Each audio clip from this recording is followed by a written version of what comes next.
Good morning, good afternoon, good evening, depending on where you are, dear member of the audience. It is a pleasure to welcome you on behalf of Freie Universität Berlin and the two sponsoring programs of the Berlin Talks discussion series, the FUBiS program and FUBiS. It is a pleasure to welcome you to today's event, where we will have a panel to discuss the implications, the consequences of the digital revolution that has been ongoing now for several decades and is transforming our lives, our world, our society. And we will look at various implications and consequences of this revolution, of this tremendous change that is taking place. In a moment, I will introduce today's panelists, but first I would like to say a brief word about the two sponsoring programs behind the Berlin Talks discussion series. The FUBiS program, the European Studies program, is a semester-based program for international students at Freie Universität Berlin. And the FUBiS program is the International Summer and Winter University program here also at Freie Universität, with 3 sessions during the year. Because of the unusual times in which we live due to the pandemic, both programs are also very involved in online activities. The Berlin Talks discussion series is one outgrowth of this development. But our normal business, so to speak, as programs is to welcome students here on site in Berlin with a broad program, in each case, with courses, with German language instruction, with a cultural framework program, and all kinds of things associated with it. In other words, a study abroad intercultural experience. Just a word for the audience about tonight's event. We are recording this event, but your identity as audience members will not be visible. So that you don't have to worry about that part, but you can and should hopefully participate by submitting questions and comments through the chat function in the course of the event, so that we hopefully will have some time to turn to the questions that you raise. With that, again, it is my pleasure to welcome 4 panelists tonight, and let me take a moment to introduce them to you. Professor Dr. Anabel Ternès von Hattburg is a specialist on various topics associated with our digital future, an expert on healthcare, human resources, and the future of education. She's also a socially committed digital entrepreneur and author. She serves on the boards of several organizations and foundations and is involved in various social organizations. She heads the Institute for Sustainability Management, holds a professorship in international business administration, and is director of future strategy at Berlin's University of Applied Sciences. The author and editor of a range of books, she also writes for Focus, Forbes, and other publications. She managed the business development efforts in international companies for several years. Then it is my pleasure to welcome Larissa Zeichhardt. After founding an IT company and pursuing a corporate career, Larissa Zeichhardt now runs the family business LAT together with her sister. This electrical installation company, which has received several awards in recent times, equips local public transport with safety technology and provides a digital infrastructure around the rail track. In her work, she manages the balancing act between love of tradition and euphoria for progress. The administration is now paperless, the foremen use digital clipboards, and site managers use a construction site app. As a member of the executive committee of what in Germany is called the Gütegemeinschaft Leitungstiefbau, an association of engineers dealing with underground projects, she's an advocate for high quality in broadband expansion. She sits on the supervisory board of Berliner Wasserbetriebe, the city's water provider, and on the board of trustees of the University of Economics and Law in Berlin. Professor Dr. Martin Emmer of Freie Universität Berlin is professor of communication studies and has served as head of the division of media use research at the Institute for Media and Communication Studies here at the university. He was founding director also of the Weizenbaum Institute for the Network Society from 2017 to 2019. His research focuses on political communication and participation, on the use of digital media and methods of empirical communication research, as well as on the use of digital media in international comparison, and on the digital transformation of the public sphere. His latest projects have included the convergence of internet and television, digital media used by refugees, and machine learning methods for automated analysis of hate speech on the internet. And I'd like to welcome Dr. Bruno Gransche. He has held a position as philosopher at the Institute of Technology Futures, at the Karlsruhe Institute of Technology, as well as at the Institute of Advanced Studies at the University of Siegen, both here in Germany, since 2020 and 2017, respectively. He works as a scholar and principal investigator in the fields of philosophy, of technology and ethics, socio-technical cultural techniques, and anticipatory thinking. He is a research fellow at the Fraunhofer Institute for Systems and Innovation Research in Karlsruhe, where he worked as a philosopher and foresight expert between 2009 and 2016. So welcome to our four panelists.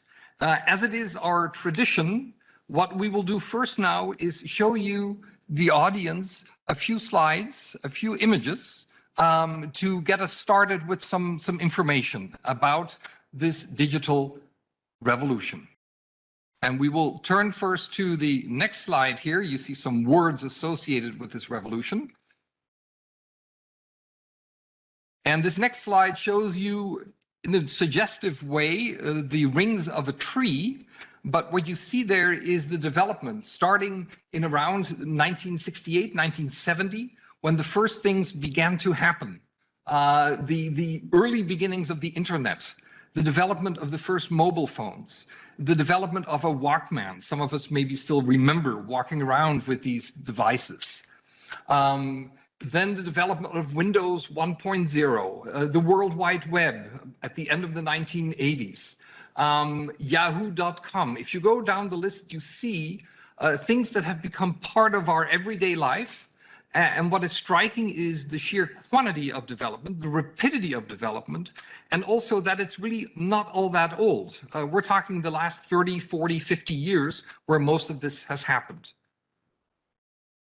With that, we turn to the next slide. And there we see that one of the aspects of the digital revolution is our handling of information and our storage of information. And there's a contrast presented here between the analog and the digital storage of information.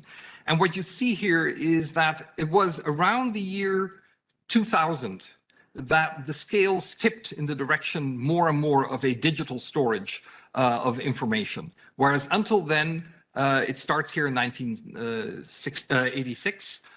It was mostly analog, and you see the beginnings of digital, and now you see the phasing out or the fading out of analog storage and more digital storage. So it shows this revolution in terms of data storage.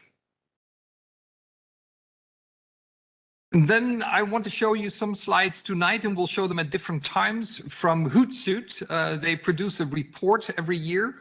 And here is an image dealing with global internet use, because one of the things we associate with the digital revolution is the phenomenon of the internet. And so you can see here that as of January 2021, this is based on a worldwide survey, about 4.66 billion human beings are using the internet. And that is close to 60% of the world's population. The growth over the last year has been 7.3%, so it's an annual report that they issue. And also the average daily time spent in the world by people using the internet on various ways, whether it's through their cell phone or in a laptop or whatever device they have, is almost 7 hours. There's already some food for thought there. And also the percentage of people accessing the internet through mobile devices, you see, is a very high percentage. We want to go further.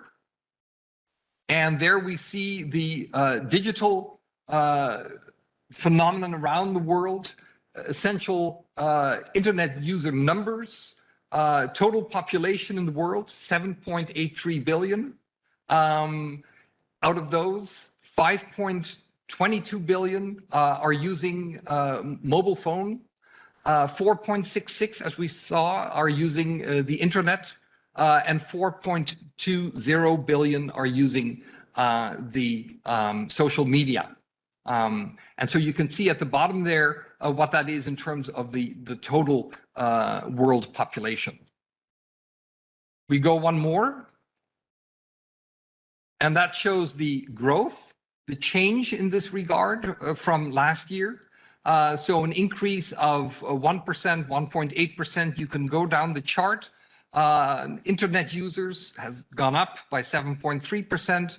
Social media use has tremendously increased in just 1 year, a growth of over 13%. Those were just some opening images to give you an idea as to what is involved here, what we usually associate with this digital revolution. Storage of data, access to the internet, all the various things that now have become part of our everyday life. And I'm going to start with a question for all four panelists. And I'm asking them to tell us in just a few sentences, each of them, what is the thing that excites them the most about the digital revolution that we are living through? And if there's anything, what concerns or even scares them? And so we'll begin with Professor Ternès. Thank you, my pleasure. From my point of view, digitization is not good or bad for itself. So it's all about how you work with this and how you use it. And that means that you need to know how to handle it.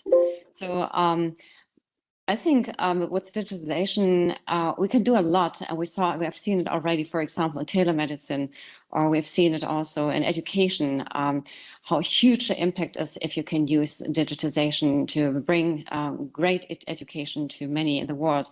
But on the other hand, I think digitization is not free from manipulation, for example, and it's not free from people using it in the wrong direction. So we have seen it already that, for example, the darknet is something which needs some regulations. We have seen it also from artificial intelligence, as this can be used for good things, but for bad things too. And we've seen it also from war, because digitization in digitization times, a war has a new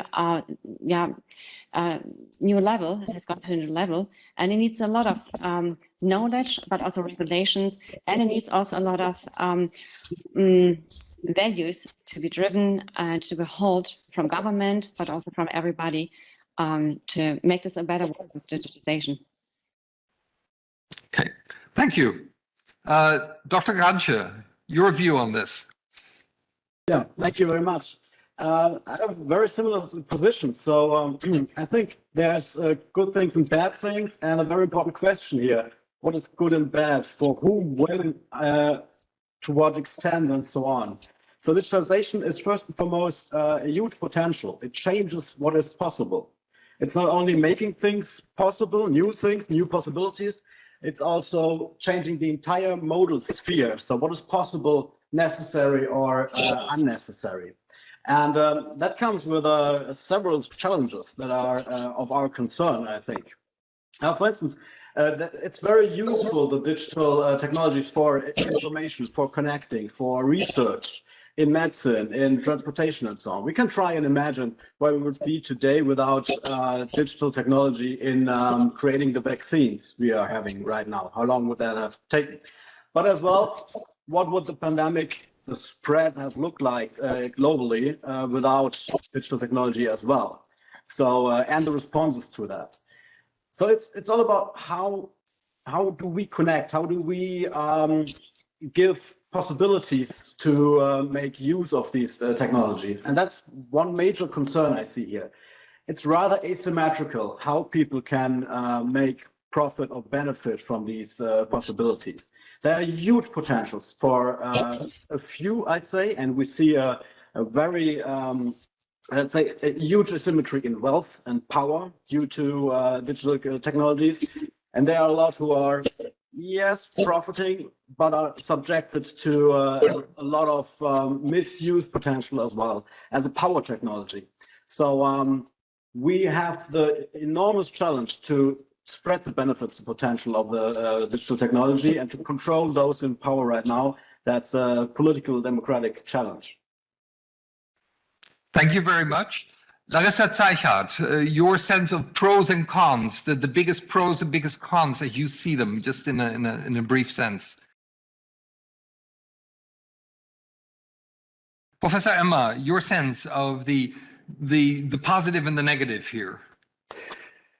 Yeah, thank you. There would be a lot of things to name, so I'm just selecting a little bit. What really excites me, even from my research, is to see what strong, powerful, empowering tools digital technologies in media are.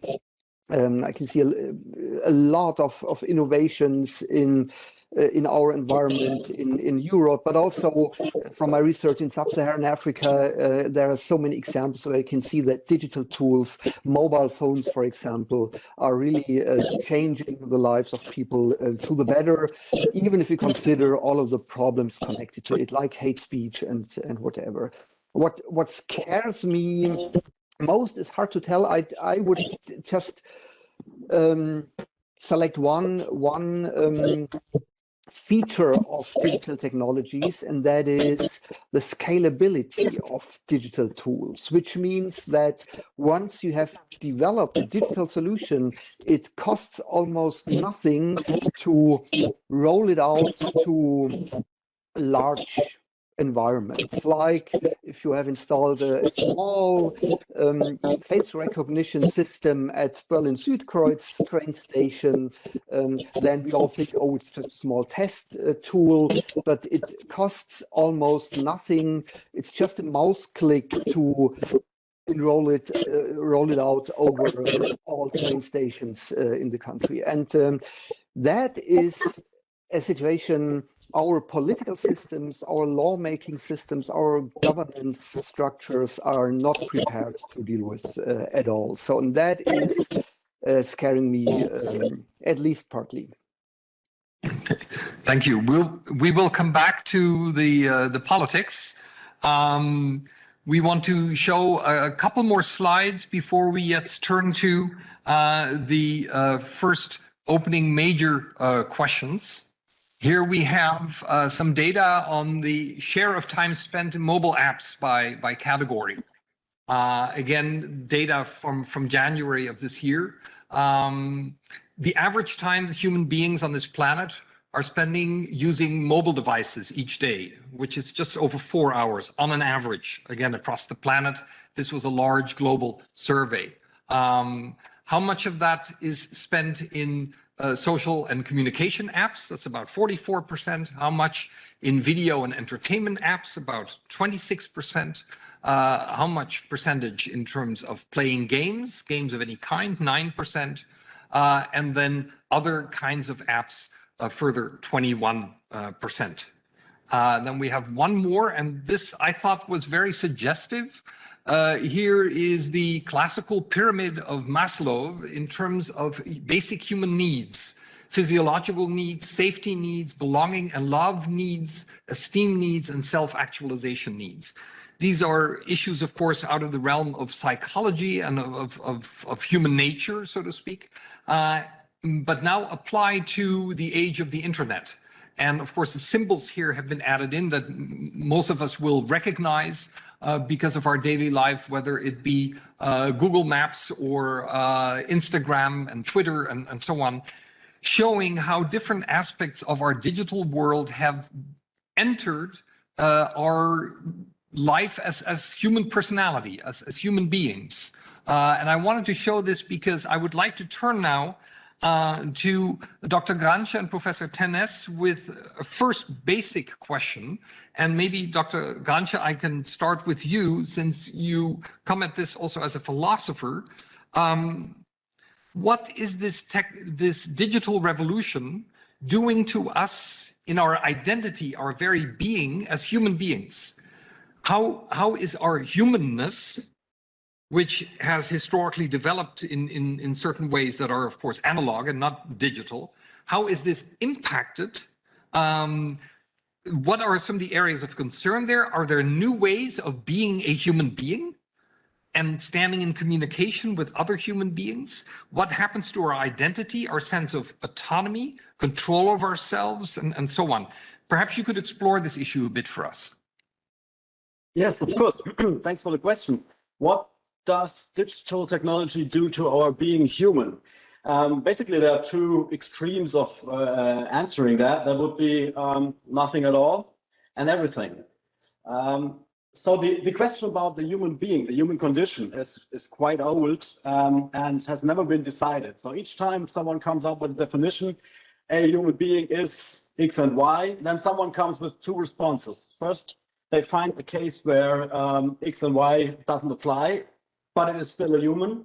And the second tradition is to find a case where something has X and Y, but isn't a human.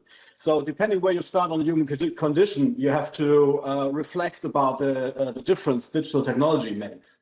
And you have shown this image with tree rings, right? About the last 50 years, 60 years of development. And compared to human evolution, that's not a lot of time at all. So physically, with our disposition and our mental setup, I'd say, there's a clash about very new ways to communicate, to process and share information, and the brain that is evolutionary still on another state.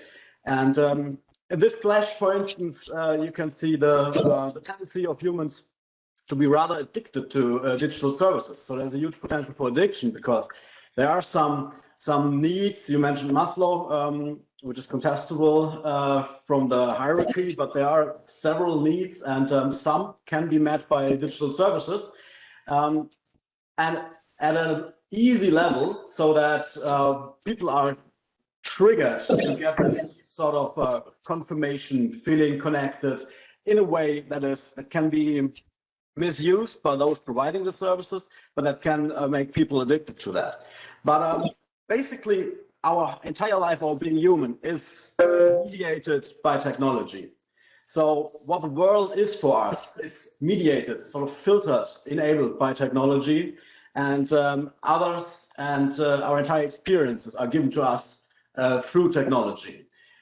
Given a rather broad approach to technology, of course. So actually, there is not much of the world without technology for us. But what is different with digital technology is the scalability, as Professor Emmer said. That's a really new thing, that now it's not a tradition of technologies, of skills and crafts we got to construct or deal with the world, but it's one technology designed at a very different place of the world and then rolled out to everyone, and then becoming a new standard, and then standardizing the world for a whole bunch of differences of what it means to be human. So there's this standardizing effect, and that can be a challenge for the traditional idea of being human, becoming human, getting into connection with other humans and with the world. And that is a big challenge from the digital technology, that it's globalized, that it's for all the humans at the same time, no matter the experiences and the situation and the needs and the cultures and so on. Thank you. Professor Ternès, you spend a lot of time on this digital issue. What is its impact on humanness, on the human condition? What's your perspective on this very broad philosophical question? Thank you for this very good question, because I think we are facing several consequences for the society from the first and from the second, if we look further. First of all, for the society, as technology has become part of our lives, our daily life, and some years ago, Apple has made a great strides there with computers. It seems more like a friend than a machine to us. So technique went more and more part of us, a daily part of us, whom we trust sometimes more than a person, more than ourselves. And is a great tool for orientation. And there are different parts where digitalization gives our society some good points. For example, the knowledge where knowledge is much more accessible for society, which accelerates scientific research, but also for daily life stuff and daily life knowledge. It's much easier to access this, and it improves, also, of course, also everyday lives. I'm not talking just about Alexa, which seemed to make our lives easier, machines which are taking decisions from us and just giving us only 3 choices or even just 1. But mobile phones are portable. We have assistants in every case. So our life seems to be more convenient, and it seems to be that we have more time, but we have less than ever. And on the one hand, communication has become much easier, we think, because we can reach everybody around the world. And we think that it's intense because we don't only see each other, but we see it's also part of everyday life. For example, now when I drink, you see my cup, or you see the shelves behind me, the books behind me, but it's all virtual, so we're missing a part of that, and we know that, and we feel that we are too much apart from others. And on the one hand, we are searching for orientation as fast as possible, and there we are ready to renounce also depth and explanations. Superficial solutions are more likely to reach us, and many are overwhelmed and wish just that life becomes much easier, and they're happy for a little choice, as I said, for example, where Alexa takes decisions from them, and yet appears as if she leaves the decision to us, but it doesn't. So I think sometimes we see that the society divides into parts. The ones which are following the offers of that what the digital world offers us, just because it's easy and it's comfortable, and also given our data away, it's just not making a lot to them. And on the other hand, the people which are feeling that there is something behind, which are critical, which are sensitive, and which know that they have a privacy, and try to hiding this against others, and see that they get a kind of self away from the technique and find their own identity besides technique.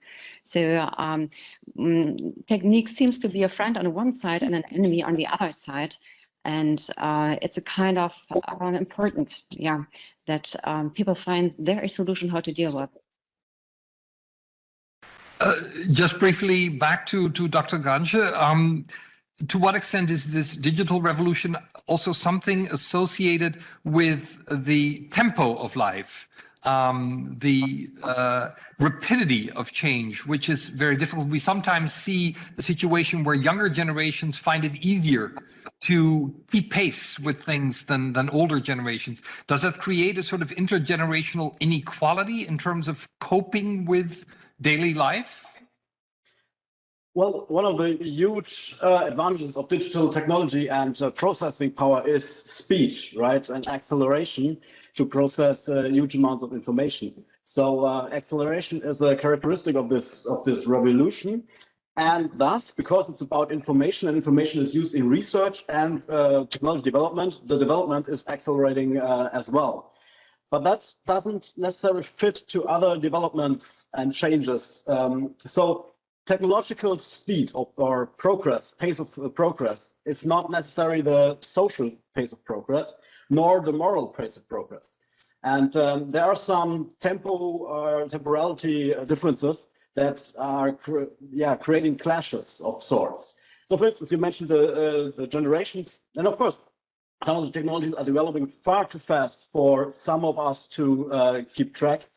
But I wouldn't say that this is typically this generation right now, the digital natives and the non-natives that have this problem. I think in each generation, there are some points where to crystallize the necessary differences between the generations.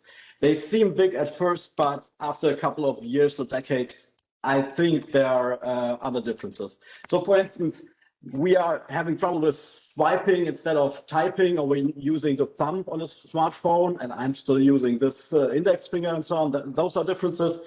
But given the piano as an interface with technology, that's stable for centuries now. So, and language is sort of interface that is quite stable, and we are at a, going into the time where we can just talk or using natural interfaces with technology.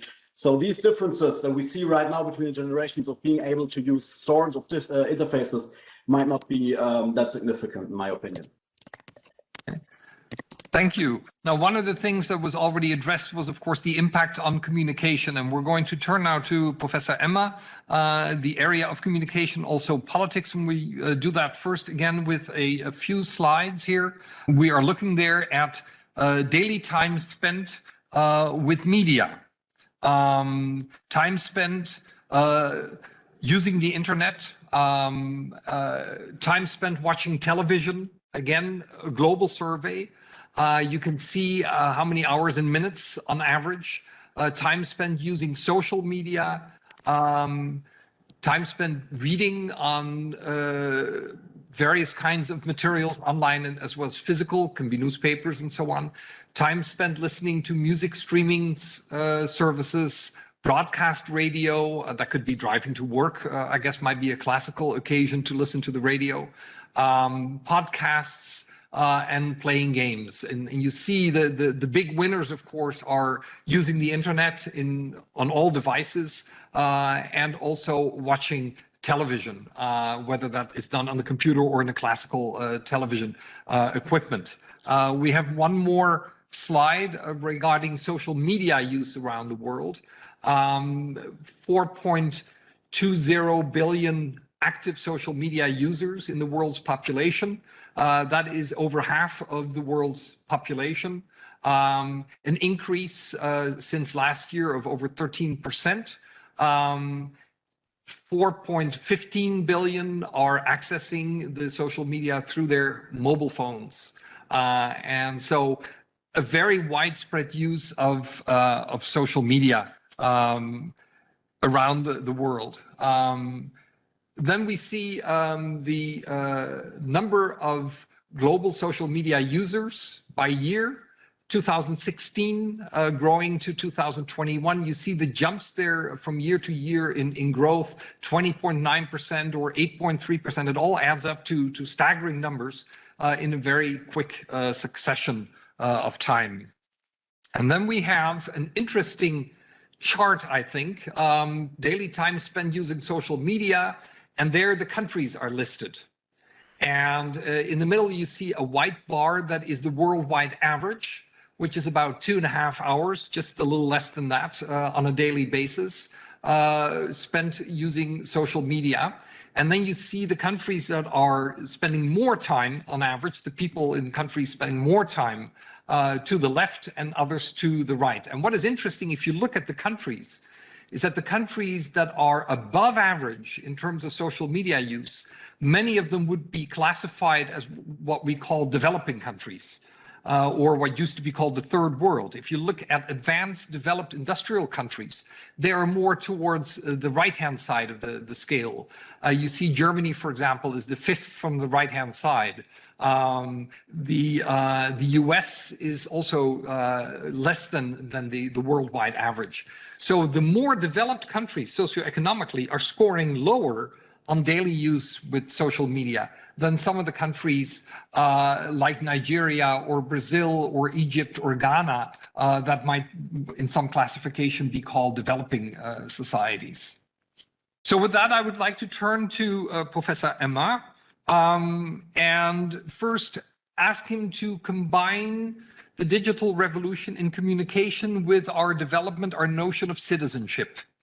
How does the digital revolution change or impact the political life of us human beings? How does it impact our sense of citizenship? Does it lead to a possibility of empowerment? What is the impact? How do you see that in your research? Yeah, in fact, we're very much interested in these changes on a individual level. So what does digital media mean for us as citizens in our daily lives? And does it, for example, increase participation? Does it increase social trust and things like that? And the answers are, as always in science, not so clear. So the general answer to this question is there is a slight positive impact of internet use, social media use on feeling of positive feeling of citizenship in general. But if you go a little bit more into detail, the picture looks, more shady in some respect. You showed us a lot of data now on the information side of social media use. So the internet, social media as a source of information. And one explanation for this strange image that developed countries are quite low in social media use may be that traditional media are so well developed in our countries. So if we would give a recommendation where to find reliable information, we would recommend people don't turn to social media, turn to traditional media, public television, for example. If we would speak to people in authoritarian countries, the advice would be quite the contrary, because people know that state media in China, for example, are not very reliable. And if you really want to find true or more reliable information, you would know your sources somewhere in your social networks.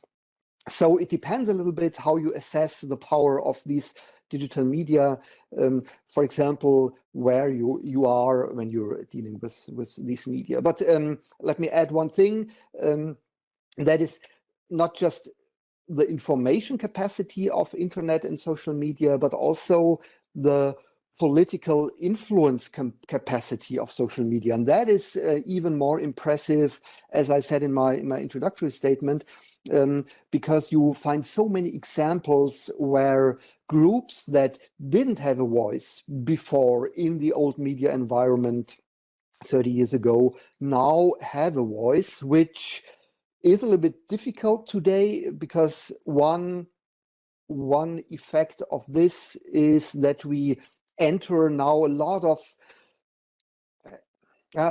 debates, discussions that may be hurtful about post-colonialism, for example, about Me Too, and these are all debates that are fueled a lot by these new opportunities that certain groups of society now have to put their issues on the agenda and force a society like ours to discuss it and even come to political action, like Fridays for Future, for example, would be another example. So these are two examples of these positive capacities of digital and social media in the political realm.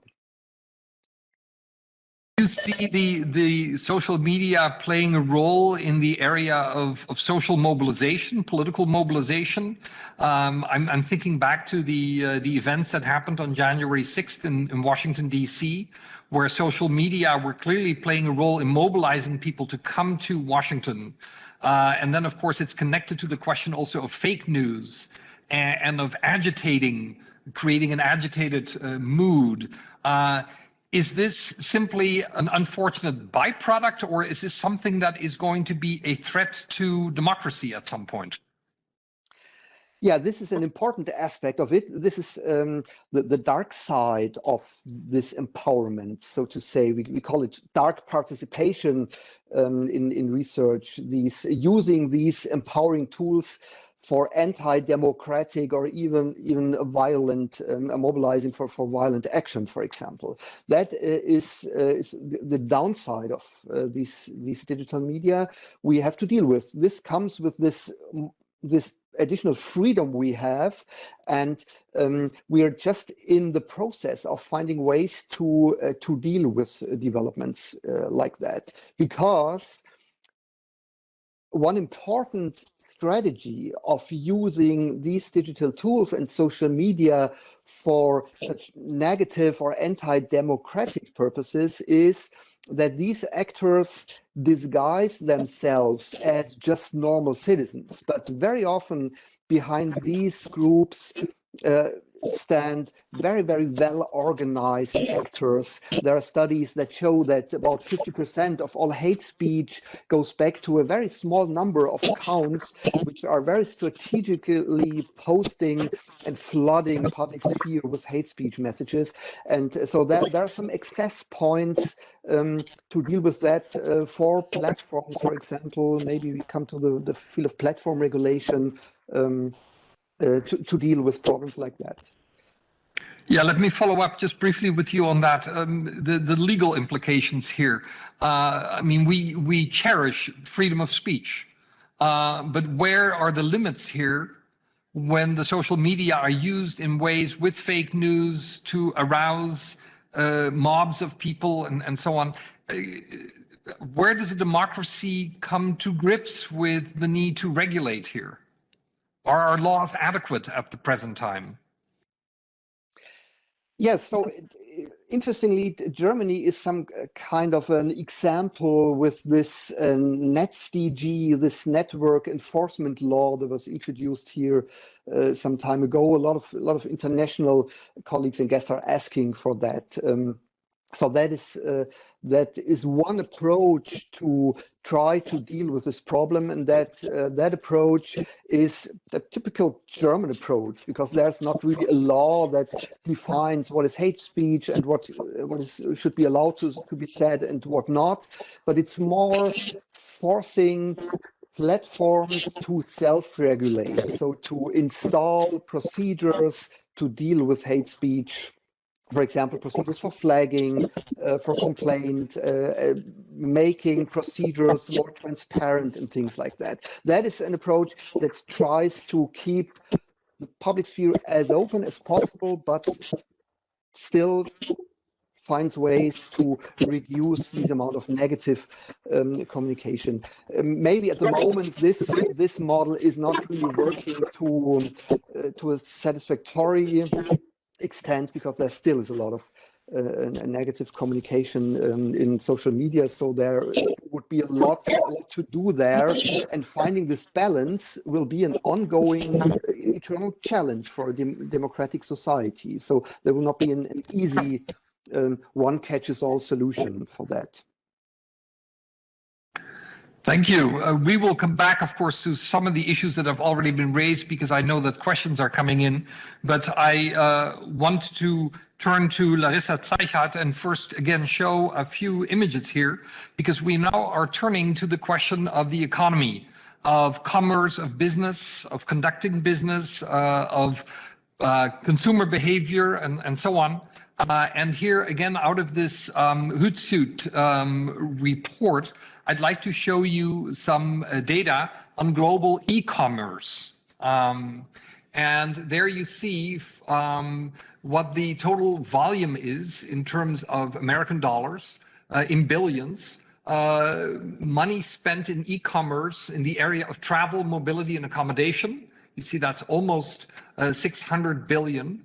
Fashion and beauty, electronics and physical media, food and personal care, furniture and appliances, toys, and hobbies, digital music, video games.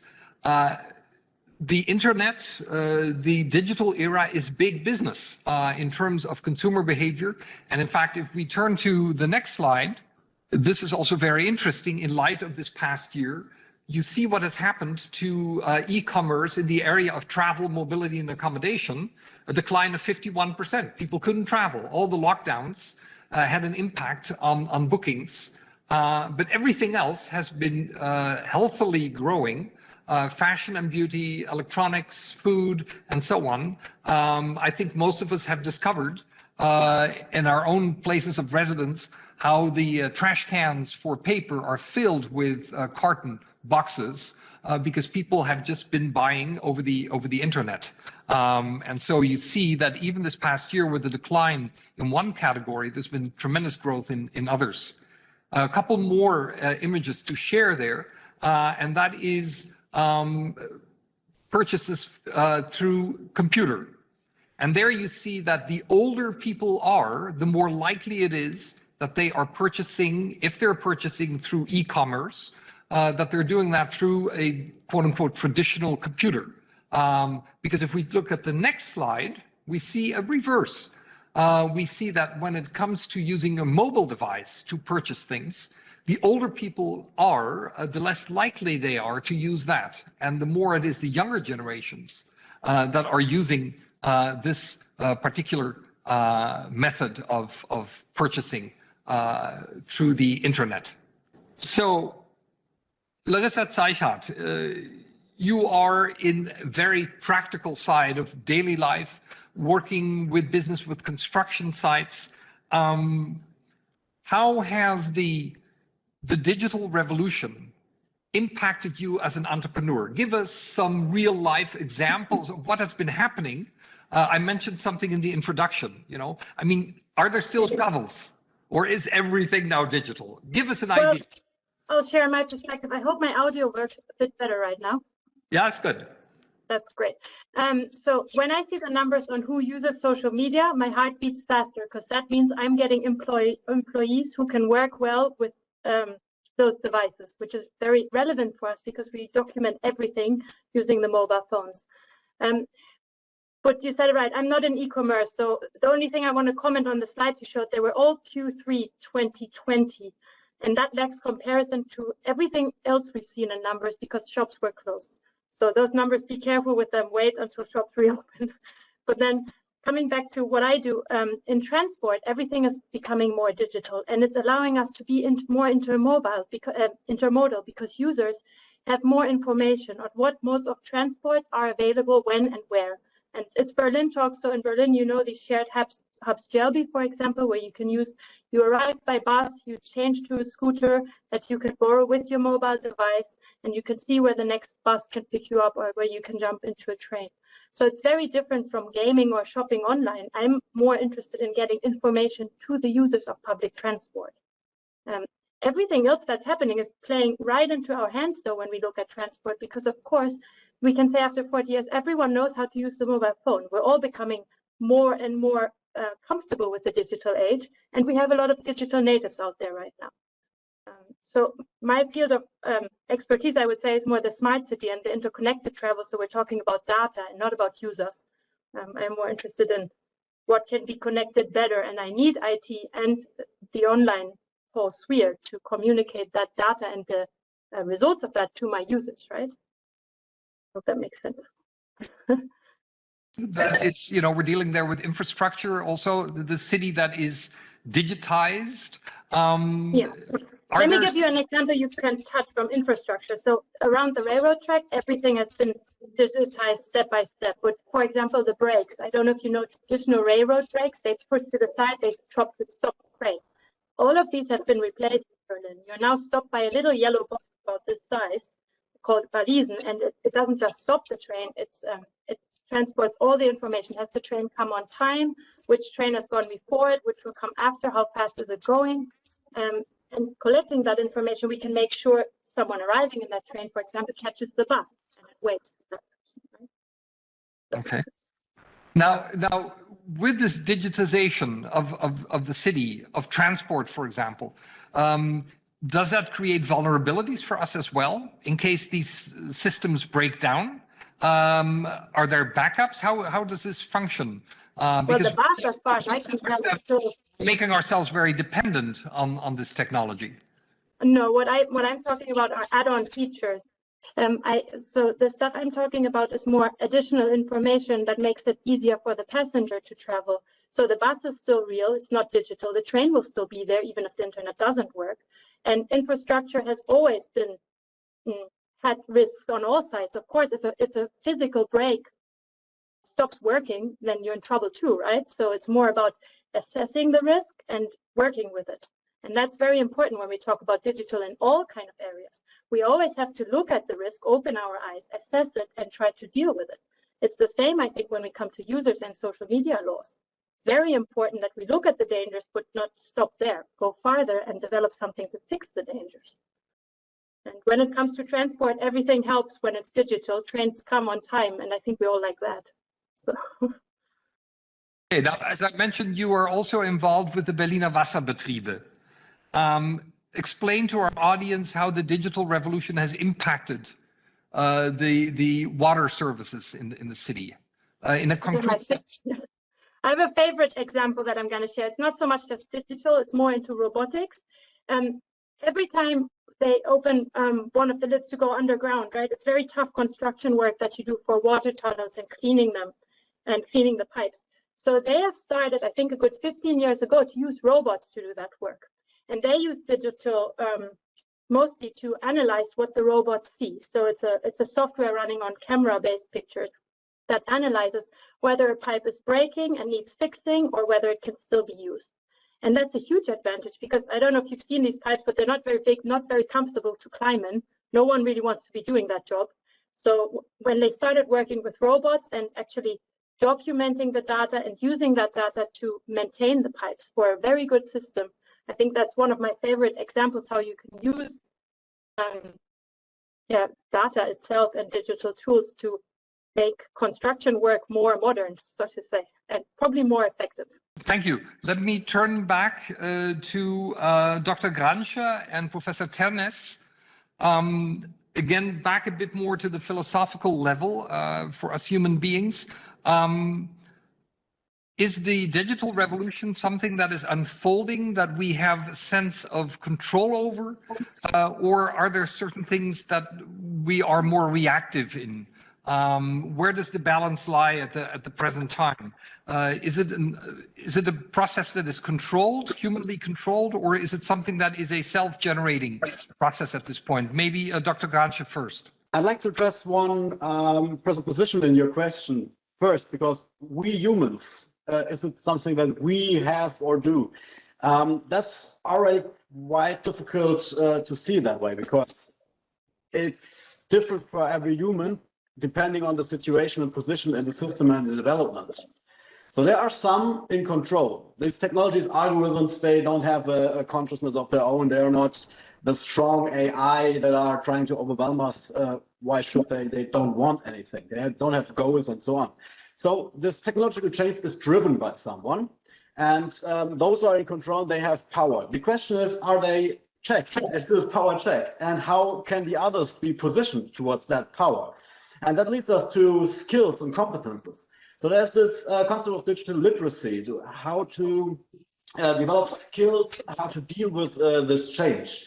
And a lot of the aspects mentioned before, be it as a voter, being confronted with information in different countries, as Professor Emmer said, with information about parties and strategies and so on. It all comes down to the ability to judge digital information. Digitization is about digital information, right? And information is not knowledge, and it's not data. So there need to be skills to be able to contextualize data into information and then to use information as knowledge to orient clever acting and to position oneself in this power net. So we really need to somehow equalize or bring together the very, very different positions, the asymmetry towards this change of some being in control and some don't even getting the change and don't have the chance to be able to grasp it. And that needs to change. We need to have some sort of digital literacy of skills, how to judge digital change and one's own position in this development. Okay. Professor Ternès, how do you see this question of our control over this process? To what extent has it an internal dynamic, or to what extent are particular human beings, of course, not every one of us, able to steer this process? What's your perspective on this? First of all, I would like to stress a point Bruno Gransche made about digital literacy. I've just written an article together with the Stifterverband with Mr. Michael about from digital literacy to digital sovereignty. And I think this is really, digital literacy can just be the first part. It's more and more important. And of course, I think not many people will get this, not all people will get this, but digital sovereignty is the goal. And it's not easy to get it because it means that in this time where speed, as Bruno Gransche already said, is really something which is first our challenge, but on the other hand, sometimes also our problem. Well, we have to face this to get through this, to find back to ourselves. And in a time where we're rushing and this overload of information, same the lack of information, at the same time as overwhelming us sometimes, it's even harder to find the path back to us, where intuition is important, where also old values like respect or authenticity comes back, with the search and the wish to find back also a part of humanity in us, where we try to find all traditional values in us by being on the other side in a rush to not get lost and lose the access to what means digital change. So I think it's a real challenge in everyday's life for many, and I think there's a chance for us. Because we are currently, I think, at a kind of, let's say, at the crossroad where we have to, where we can still decide why we are doing things, why we are rushing, why we are deciding to get more digital in this and that way, or why old traditional values good and coming back to us in a new design, of course. And I think currently also digitalization brings us as a society in the big question about the egos, or the I and the we. And we're currently facing that community gets a new quality. And I think, funnily, the situation of a virtual isolation, sitting in a home office alone and talking to many, brings us in a situation that we've figured out how important it is to be in a community.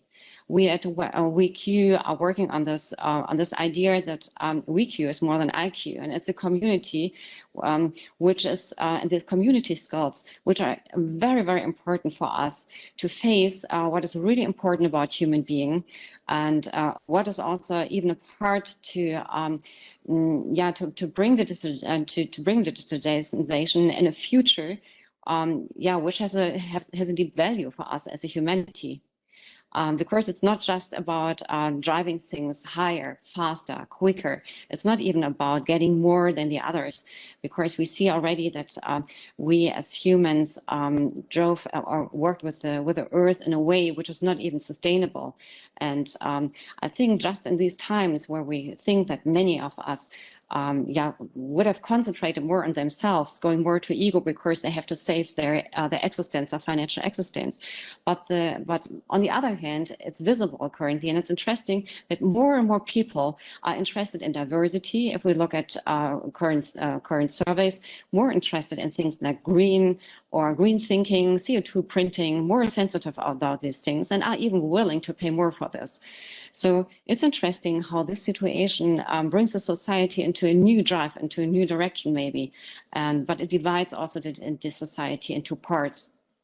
I can hook up to what you just said, Professor Ternès, and come to Professor Emmer, also in light of a question that one of our audience members has raised, and that is the impact of the digital revolution on global sustainability and also global inequalities.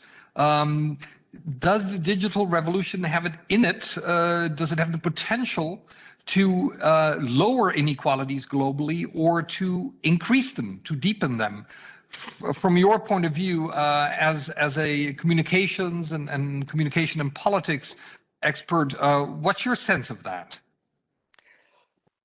Yeah, that's an important but difficult question, because it has the potential for both, apparently. So it has the potential to empower people, make minorities more visible, give groups a voice who haven't it before. On the other hand side, we see this kind of digital platform capitalism, for example, who is trying to privatize most of this digital sphere, monetize all of our interactions.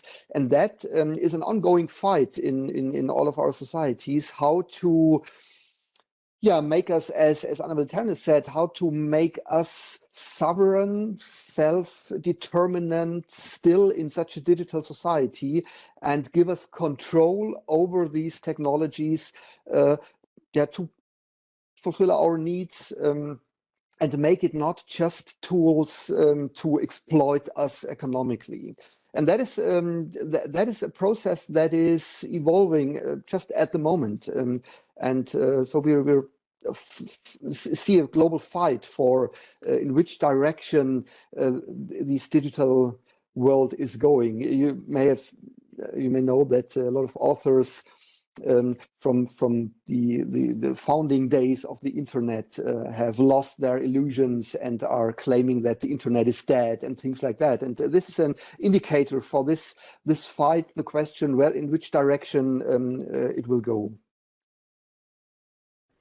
Dr. Gransche, digital revolution, sustainability, perhaps more equality worldwide. Are there connections? Where do you see them from your point of view in a sort of more philosophical perspective and analysis? Well, of course, there are connections. And as Professor Emmer said, that's completely right. It's up to us how we organize or distribute the possibilities and who is able to participate in it. And it all comes down to that. It's not a autonomous technology or a strong AI that is deciding for us. It's those people in the network and in the powerful positions. One of the pioneers, Professor Emmer mentioned, is Jaron Lanier, and he calls that siren servers, right? So winner take it all logic, and that's not a technological thing. That's a social thing. We allow that. We designed those systems that this is profitable, that this works, and this is creating inequality.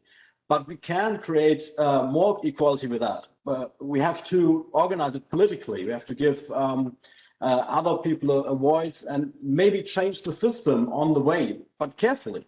I mean, we're talking about a revolution. And as we all know historically, revolutions all too often end up with decapitations. So the question is, whose heads will be rolling at the end of some years of development, 10 years now, 40 years now, whatever. So, and there's this disruptive innovation almost fetish, right? Disruption is framed as a positive thing because it eliminates all the other competitors and so on. But disruption socially is terrible. It's destroying networks, and it's destroying meaningfulness and social bondings and so on. So careful with revolution and disruption and this fetish of the new. We as human beings and as sense-making beings are always dependent on being able to connect to what has been, make sense of change, and design the change in a pace that we can cope with, that we can complement with skills, competences, and other coping strategies, whatever they may look like. But it's important not to overrush the change in some sort of euphoria and then lose a lot of positions, a lot of people, and a lot of possibilities for the future on the way.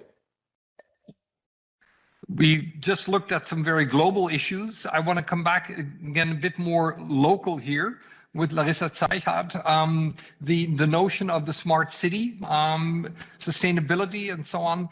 If you were to give us a sense of some aspects of Berlin, say 10, 20 years from now, due to the digital revolution, the changes that are taking place, what do you think will be some of the striking features in a big city like Berlin as a result of the digital revolution, say 10, 20 years from now? Based on your work where you are involved, where do you see that headed in the next 10, 20 years for a city like Berlin? Okay, I'm going to take it down the hallway small scale because you're asking a very big question. So, but you said sustainability, how does that change and how do people find each other maybe, or how do minority groups find each other? Let me first answer that. And I think sustainability, even small steps mattered. As you said in the introduction, we don't use paper anymore in my offices. We don't need to. We have everything digital. So that's a very small part of being more sustainable, but it helps. And the other thing was the minority groups finding each other. We started this network, Women in Mobility, and I would have never found so many women working in rail without the whole online factor. So I think it's a huge advantage too, but that's the now. Now talking about transport in Berlin and what will be more sustainable. I think rail is changing, and it's actually a very sustainable method of transport, but it's become forgotten about, and it's now being rejuvenated by loads of possibilities, and not only in the field of making the whole infrastructure more digital and hence operating it more reliable, but also in bringing very important information to the passengers. When is my train really leaving? When will it arrive? Who can I connect to? Which other modes of transport can I use? So if I look 20 years ahead in Berlin, I think that, and this is going to be a tough one for some to believe, but I think Berlin could be car-free, because we won't need cars, because open and public transport will be so comfortable that we no longer rely on single mode transport. And we're going to look into shared, that whole community that's developing around sharing rides, sharing cars, sharing bikes. Everything's shared right now. And I think we're very lucky, because in Berlin, we're seeing that movement as a grassroots still. It's very small, but it's definitely developing. 20 years is a long time. So I think if we get our infrastructure up to speed and get the internet working properly, then yeah, we can definitely be car-free, and that's probably one of the biggest ones. Thank you very much. Now I want to switch really to a topic that we haven't really addressed yet, and that is education. After all, we are an educational institution here, the Freie Universität, and I would like to turn again to Professor Ternès, and perhaps have you focus a bit more, starting with elementary school, grade school, and then high school. What are the implications of this digital revolution? I have a daughter who's 15 who has spent this past year more than ever before in group sessions on the screen. She misses her classmates. She'd like to see them live and so on. She's even doing soccer training, at home, looking at the screen where the exercises are shown. She wants to be out in the field, the analog life, so to speak, the real physical life of being outside. Yet there also advantages, of course, that we have in the educational field. You spend time in this area of education and digital revolution. Give us a sense of your perspective here. Maybe I start when you're talking about your daughter. With the situation we created during Corona with some young adults, or say older kids. As you said, with schools disappeared and school people school students couldn't stay at school and had to stay home often. And I think for some kids it's not a problem, but for some it is a problem, even and especially when they don't live in an environment where they have, for example, a 3, 4, 5 rooms flat or maybe a garden. But if they live in for example, 1 or 2 room flat with three siblings, then this can be really rough and tough, especially when they're 13, 14, 15 years old. So what we did together with the football, amateur football Internationale, we created the initiative Kick and Cook, and we brought many school students into empty restaurants together with cooks and let them cook there and talk about their problems, their challenges during this Corona time. And for some of them, it was really, really good, and that they could spend some time without their siblings, without their parents, without this the special criminal situation they were, some of them were in, with this with his parents, which normally didn't stay so close with his family, didn't spend so much time together, where a lot of aggressive feelings came out. So we tried to solve this, but of course it's just a drop there. And we worked together in Get Your Wings, a social organization I found in 2016 with many other social organizations. But great, and it has been great to see how this situation of COVID brings together the social organizations, where many of them beforehand didn't work together, and each of them worked on their own. But COVID brought them together and helped them to be more with each other. But I think I should talk a little bit more about the school situation also in other countries. Do I have time to talk about that? Please continue. Okay, thank you. So digitalization helped us in education to level out social difference, I think, and anyone who searches for themselves on the internet can find the best quality digital education if they do research. And we also have some good and innovative concept in tutoring in Germany, such as Simple Club, for example, that make learning easier and really fun. But with regard to our school education, the picture is somewhat different. So the school landscape is better in many countries than in Germany. And I sat on a jury for the Goethe Institute, where we identified the best startups teams from schools around the world. And several winning teams came from India, from one school that works closely with Microsoft, which has already won several prizes, which was really interesting. And the Scandinavian countries, they are also far away, and in particular are very well positioned here, such as innovative and hybrid learning methods in didactics and in the training and for the education of teachers, which is impressive to seeing that in Sweden, for example, but also Norway.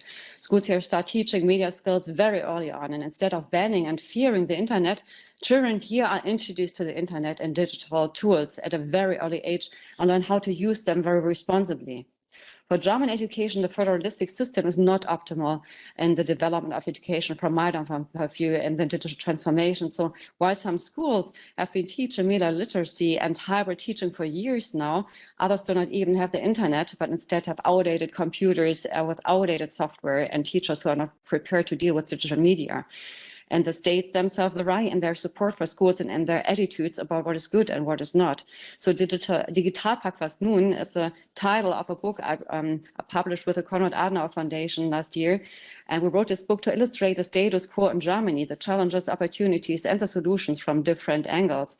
And the Digital Pact, which came into force in 2018, is worth more than 5 billion and enables schools nationwide to digitalize themselves with a one-time total of around 120,000 euros. It's really hard to get for many schools. And this is a problem because many of them are not even prepared to get the money because they have to go into forecast, they have to write some, fill in some forms, they have to have some teachers who are responsible for this. And in the practical situation, in the daily life, it's so important to support these schools. And federalism is there, unfortunately, not really the best solution. And we are currently working on a solution there, which is German-wide helping and supporting. And I'm happy that this, what I'm doing here with the Think and Do Tank, is not the only initiative. There are several ones. For example, Update Deutschland is currently working on this, and I'm very happy about their work, which is really impressive when you see how many people are voluntarily supporting this, from parent initiatives up to teachers initiatives. And I hope that these initiatives from community, from the base, from society is really bringing us to the next level, as I know that many of the parents, school students, and teachers are willing to do the change. Thank you very much.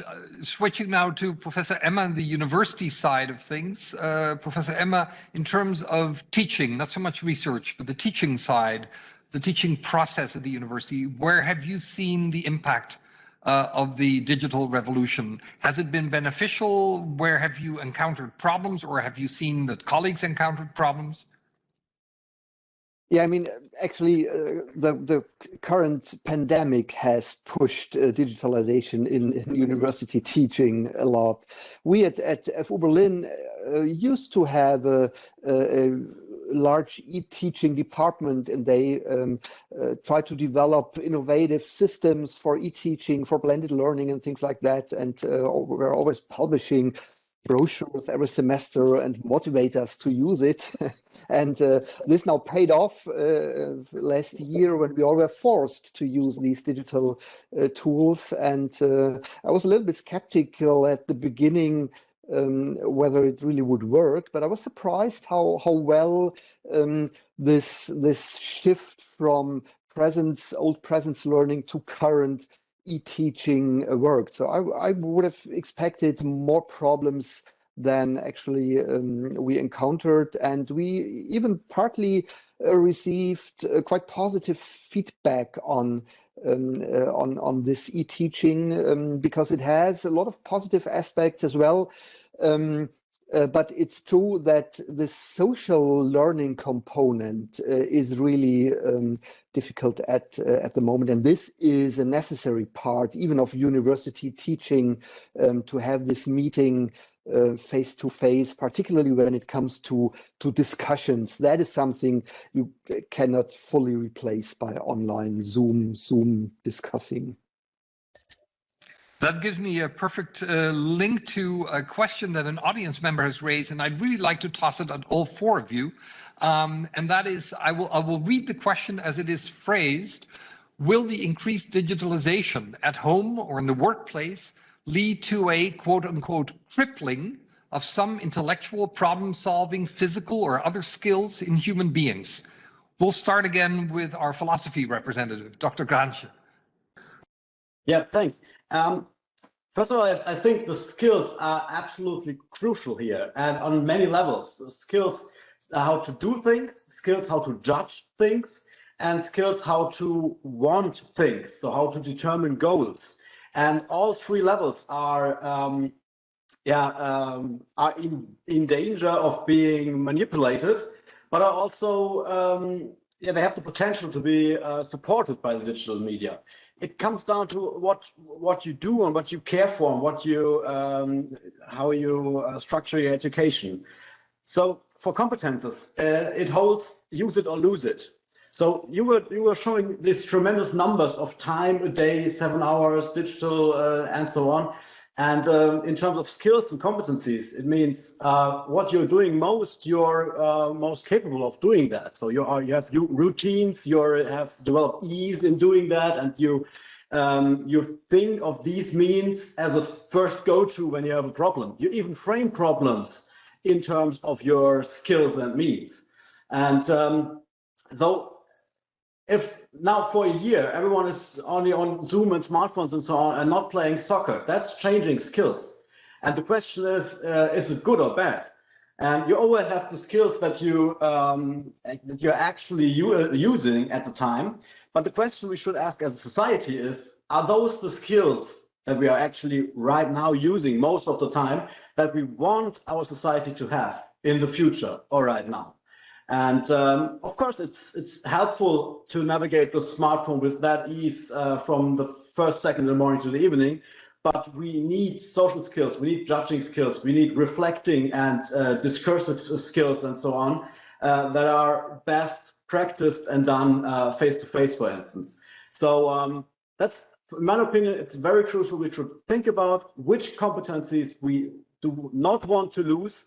And as a consequence, we should not delegate them to AI systems. We should do them, even if it's hard, even if it's tiresome. But it's exactly this resistance, this energy we need to use, this tiresomeness that is building a skill. Because without any friction, there's no skill building. You cannot build any physical force without moving weight.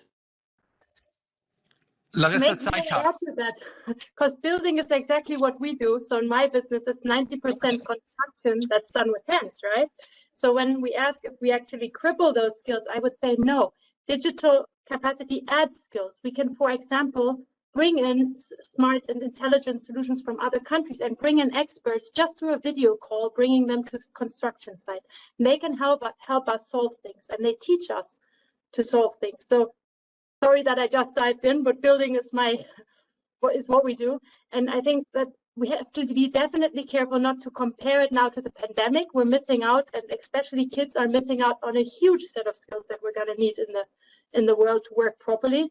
But if it's talking about, does digital itself take away those skills? No, it doesn't. Digital itself just adds skills, and it's up to us as humans if we use them and how we further make sure we keep our whole skill set or our strength. If I may, very briefly, but that holds true if you teach those skills, not if you substitute them. That's correct if you bring in someone who teaches you how to do it, and then you do it yourself. So, but if you substitute it, then you lose the skill in the long run. Well, someone has to build it, and that usually involves hands. Professor Ternès, your view on this? I completely agree with both, with Larissa and Bruno Gransche. I think it's more important than ever also to to develop the, let's say, old and analog skills, because we nowadays see that if we lose the skills, it's not for the first really damage, but for the second. Because, for example, we always have these 5 senses, and if we don't stress them, and if we don't develop them, then we lose things like intuition. We lose things like, for example, awareness on ourselves and on others. And this is, for example, very important for team building. And as I said, community teams is more important than ever to bring together skills from different angles, like we do it, for example, in the design thinking when we work in very different teams. And therefore, it's of course important to be sensitive enough to know how to work with this. So they somehow said old skills are, I think, important, more important than ever, not even for people who are working with this on a daily level, but also for people which are using it as a base. And it's interesting because I had a discussion with students from Egypt where I have a guest professorship, which told me that they're engineers, but have never worked with these things even the workers have to deal with.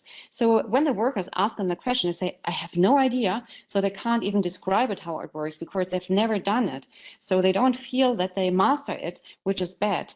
Because when they don't even feel that they master it, it's even bad for the workers who need somebody who is teaching them how much time they have to do for how much time to have for this, how good the quality is, and how can they do it, how can they be in a kind of leadership if they haven't done it for themselves. So this is the kind of bad if you think that digitization means that the old traditional values, old traditional skills more can go away. I think the digitization needs even a wider skill set than ever. Professor Emmer, again, the question of skills, old and new, what happens to older skills? Is that an argument that can be made that there's a danger to older skills, or is it really a pure expansion of more and more skills? How do you see that? Yeah, so basically my answer to this crippling question would be no. I don't see that in that way. And I mean, I don't know, many of you might know this example of Plato, who told this story about Socrates, who was complaining about the development of the alphabet because it may have negative impacts of people memorizing oral stories. So this fear that new developments, technologies might harm older skills is as old as the human being, and so I would subscribe to what the other said, that our world today needs different skills than the 19th century world. And so it's quite natural that we develop other skills that our grandparents needed for their lives. My final question is going to all four of you, and that is, where is the next frontier? Are we able to envisage a post-digital era, a counter-revolution? Dr. Gransche talked a little bit about revolutions where heads are rolling. That was a little gruesome image. But are there reactions to the digital revolution that one can imagine? What do you see as the next stage, so to speak? And Dr. Gransche, we'll start with you.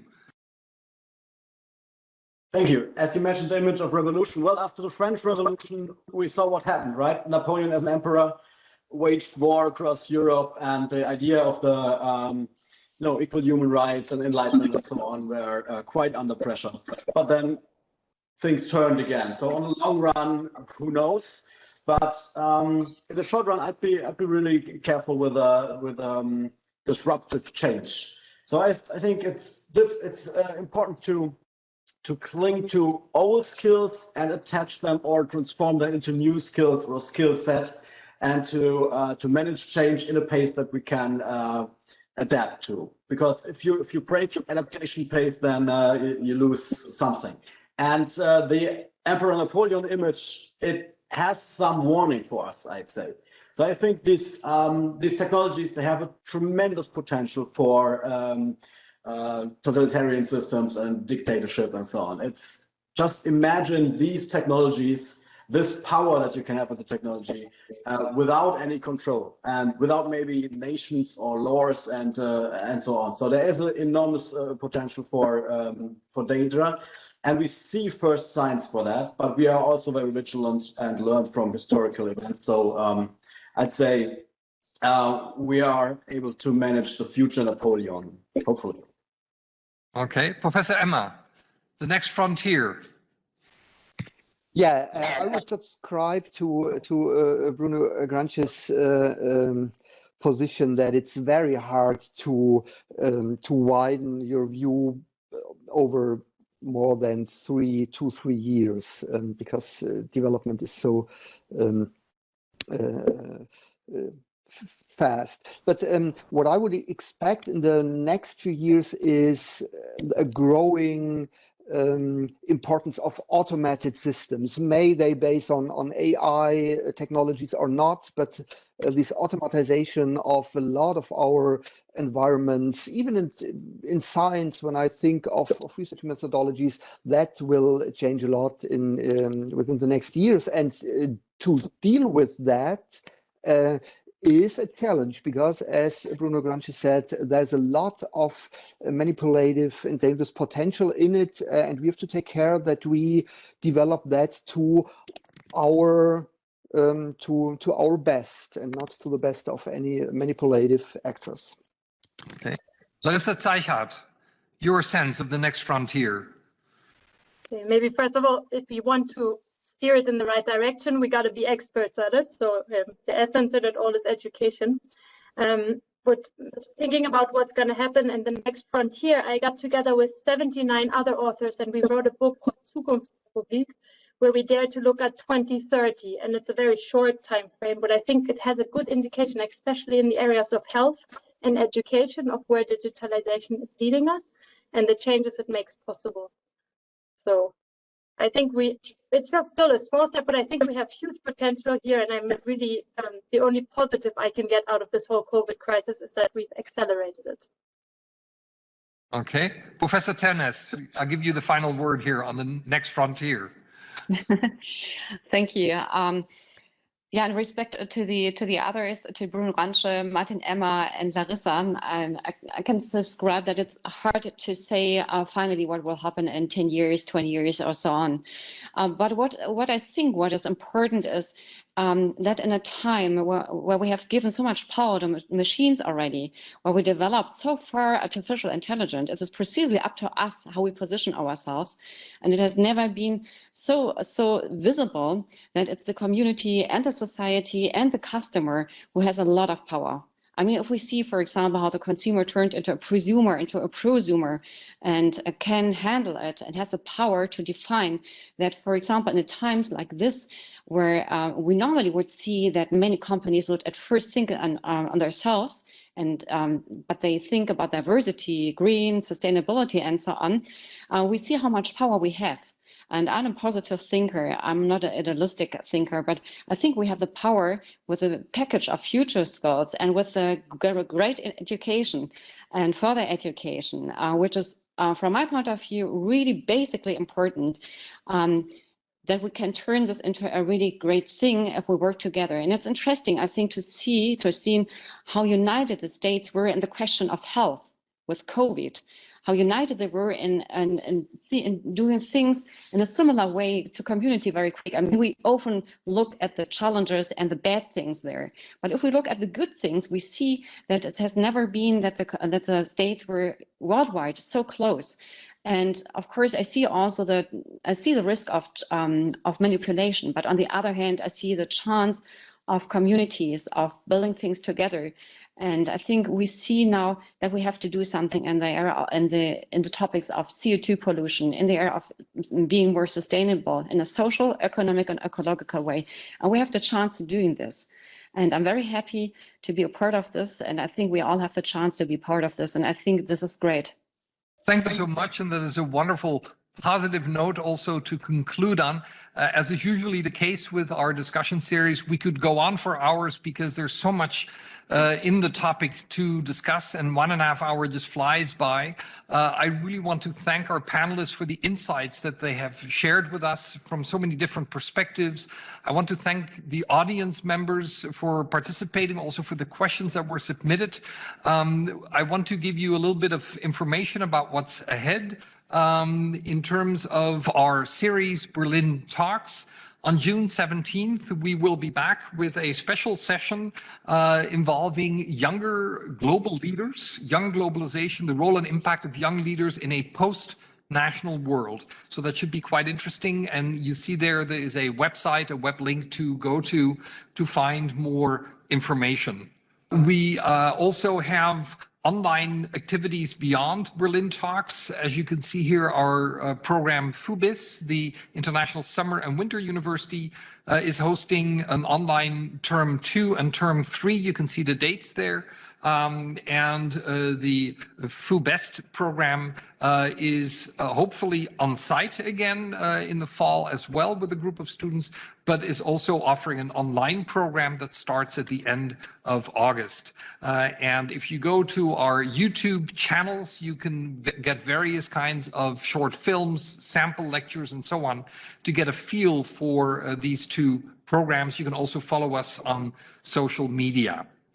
With that, I would like to thank again the panel, thank you, the audience, wish everyone well, good health, and hope to see you at our next session in June. Good night.